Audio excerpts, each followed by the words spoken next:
अस्सलाम वालेकुम।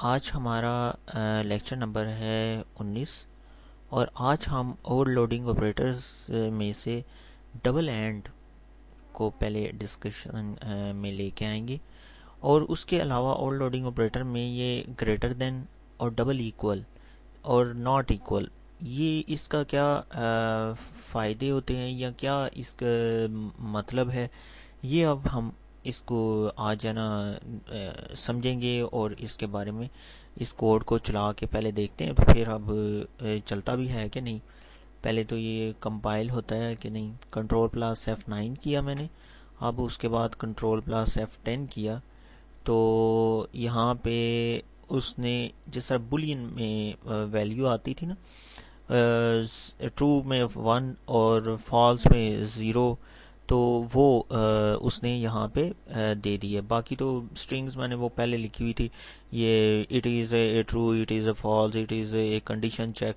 ये कंडीशन चेक का ही है एक ज़रिया है कि सी आउट में किस तरह आप कंडीशंस को चेक कर सकते हैं, या ट्रू या फॉल्स की शक्ल में, वो 0 या 1 की शक्ल में वो वैल्यू रिटर्न करता है।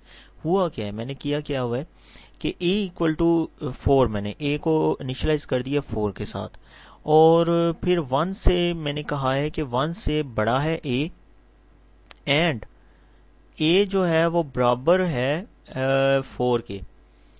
यानी कि a में वैल्यू जो है वो लॉजिकली तौर पे, ये लॉजिकल डबल इक्वल का जो है ना, सिंगल इक्वल तो होता है इनिशियलाइज के लिए, मगर डबल इक्वल जो होता है ना, ये ज़्यादातर ये जो कंडीशन में ये चेक का मैं आपको ये करवा रहा हूँ, ये इफ़ कंडीशन और उसके बाद switch, while loop, for loop, ये तमाम लूप्स में इसका बहुत ज़्यादा अमल दाखिल होता है कंडीशंस का। और अगर बेस का पता हो कि ये कंडीशंस के बिहाव में इफ़ कंडीशन 0 या 1 की शक्ल में चलती है तो वो ज़्यादा अच्छा और वो समझ आती है कि उसमें हो क्या रहा है।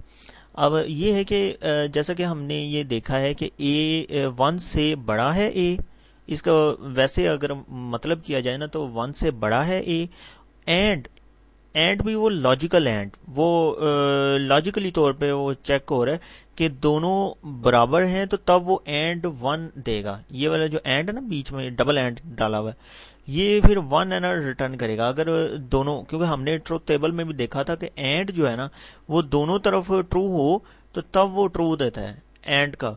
तो ये एंड जो है ये अब इधर तो a बराबर है a के, ये तो a 4 जो है वो बराबर है 4 के, ये तो बात है ना यहाँ पे तो इक्वल के, ये जो ये डबल इक्वल डाला है इसके तो बिल्कुल सही ट्रू ही रिटर्न करना चाहिए इसको।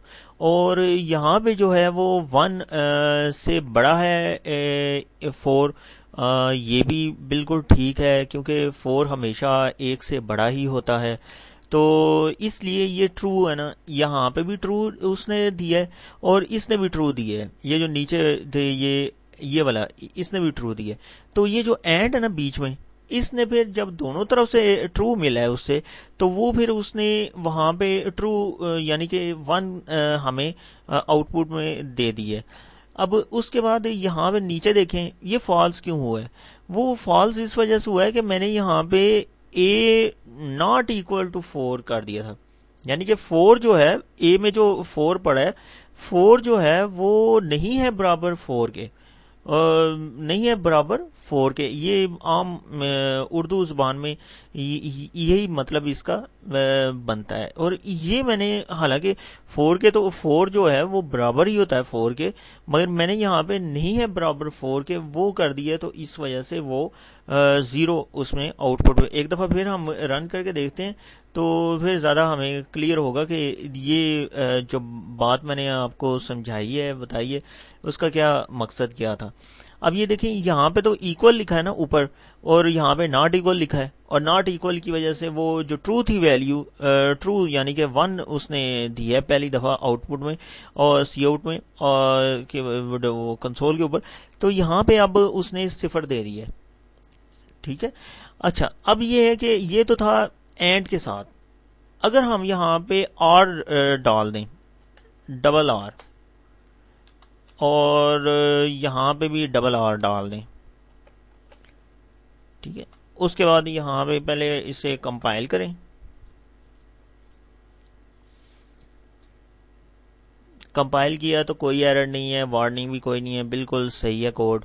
अब उसके बाद रन करके देख लेते हैं कि क्या इसमें है ना क्या तब्दीली आती है।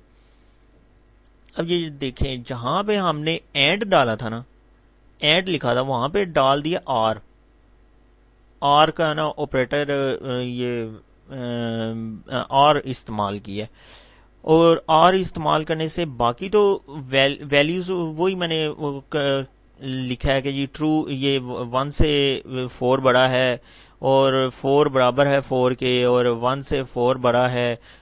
यानी कि ए ना, आप ये समझें, आप यहाँ पे ए की जगह पे 4 देखें, 4 समझें, क्योंकि ए जब आउटपुट वो कंपाइलर जब रन करता है तो वो वहाँ पे 4 को समझ रहा होता है। ए में जो वैल्यू होती है उसको वो कंडीशंस में है ना वो चेक करता है। तो ए जो है वो नहीं है बराबर ए के, यानी कि 4 बराबर नहीं है 4 के। तो वो जब आर तो था, आर में का जो ट्रुथ टेबल था उसमें तो हमने ये देखा था कि उसमें है ना फॉल्स फॉल्स पे है ना, दोनों तरफ फॉल्स हो तो तब वो सिफर यहाँ पे आउटपुट में है ना सिफर देता है, और अगर एक भी ट्रू हो तो ट्रू होता है। ये उसकी डीएलडी में भी, और उसकी एक ट्रुथ टेबल का एक ये लॉजिकली पार्ट है। तो आज था ये हमारा आज का लेक्चर। उम्मीद है कि आपको अच्छा लगा होगा, और आइंदा फिर अगले लेक्चर में फिर हाजिर होंगे। उस वक्त तक खुदा हाफिज़।